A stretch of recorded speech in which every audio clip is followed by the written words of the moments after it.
پیام حرم the Islamic channel. السلام علیکم، میں ہوں آپ کا دوست اسد اللہ اور آپ دیکھ رہے ہیں پیام حرم یوٹیوب چینل۔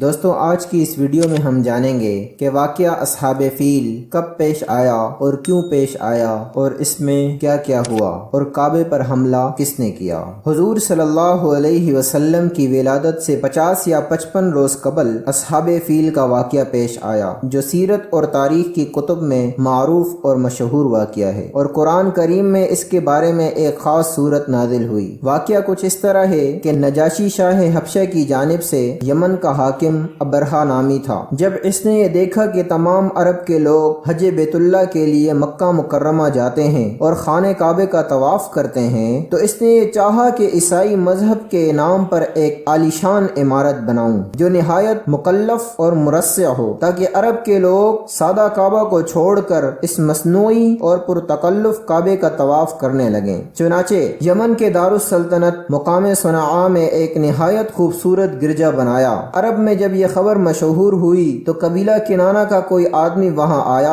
اور پخانہ کر کے بھاگ گیا۔ یہ ابن عباس رضی اللہ تعالی عنہ سے منقول ہے، اور بعض کہتے ہیں کہ عرب کے نوجوانوں نے اس کے قرب و جوار میں آگ جلائی ہوئی تھی، ہوا سے اڑ کر اس گرجا میں لگ گئی اور گرجا جل کر خاک ہو گیا۔ ابرہہ نے غصے میں آ کر قسم کھائی کہ خانہ کعبہ کو منہدم اور مسمار کر کے سانس لوں گا۔ اسی ارادہ سے مکے پر فوج کشی کی۔ راستہ میں جب عرب کے قبیلے نے مزاحمت کی تو ان کو بھی وہاں تہہ تیغ کیا، یہاں تک کہ مکہ مکرمہ پہنچا۔ لشکر اور ہاتھی بھی ہمراہ تھے۔ اطراف مکہ میں اہل مکہ کے مویشی چرتے تھے۔ ابرہہ کے لشکر نے یہ مویشی پکڑے، جن میں سے 200 اونٹ حضور صلی اللہ علیہ وسلم کے دادا حضرت عبد المطلب کے بھی تھے۔ اس وقت قریش کے سردار اور خانہ کعبہ کے متولی حضور صلی اللہ علیہ وسلم کے دادا عبد المطلب تھے۔ جب ان کو ابرہہ کی خبر ہوئی تو قریش کو جمع کر کے کہا کہ گھبراؤ مت، مکہ کو خالی کر دو، خانہ کعبہ کو کوئی منہدم نہیں کر سکتا،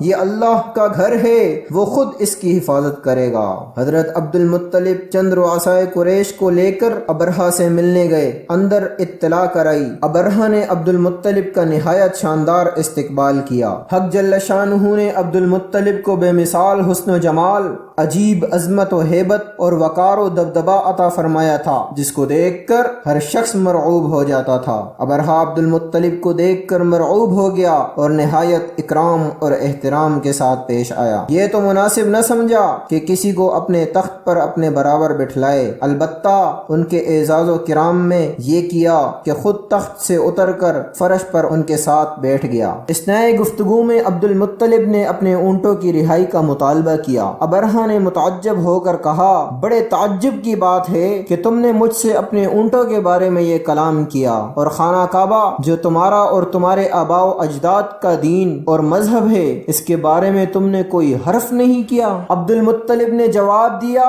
میں اونٹوں کا مالک ہوں، اس لیے میں نے اونٹوں کا سوال کیا، اور کعبے کا مالک میرا رب ہے اور وہ خود اس کی حفاظت کرے گا۔ ابرہہ نے کچھ سکوت کے بعد عبد المطلب کے اونٹوں کو واپس کرنے کا حکم دیا۔ عبد المطلب اپنے اونٹوں کو لے کر واپس آ گئے اور قریش کو حکم دیا کہ مکہ خالی کر دیں، اور تمام اونٹوں کو خانہ کعبہ کی نظر کر دیا، اور چند آدمیوں کو اپنے ہمراہ لے کر خانہ کعبہ کے دروازے پر حاضر ہوئے اور سب گڑ گڑا کر دعائیں مانگی۔ عبد المطلب نے اس وقت یہ دعائیہ اشعار پڑھے، اے اللہ، بندہ اپنی جگہ کی حفاظت کرتا ہے، بس تو اپنے مکان کی حفاظت فرما، اور اہل صلیب اور صلیب کے پرستاروں کے مقابلے میں اپنے اہل کی مدد فرما، ان کی صلیب اور ان کی تدبیر تیری تدبیر پر کبھی غالب نہیں آ سکتی۔ لشکر اور ہاتھی چڑھا کر لائے ہیں تاکہ تیرے عیال کو قید کریں، تیرے حرم کی بربادی کا قصد کر کے آئے ہیں، جہالت کی بنا پر یہ قصد کیا ہے، تیری عظمت اور جلال کا خیال نہیں کیا۔ عبد المطلب دعا سے فارغ ہو کر ماں اپنے ہمراہیوں کے پہاڑ پر چڑھ گئے، اور ابرہہ اپنا لشکر لے کر خانہ کعبہ کے گرانے کے لیے بڑھا۔ یکا یک بحکم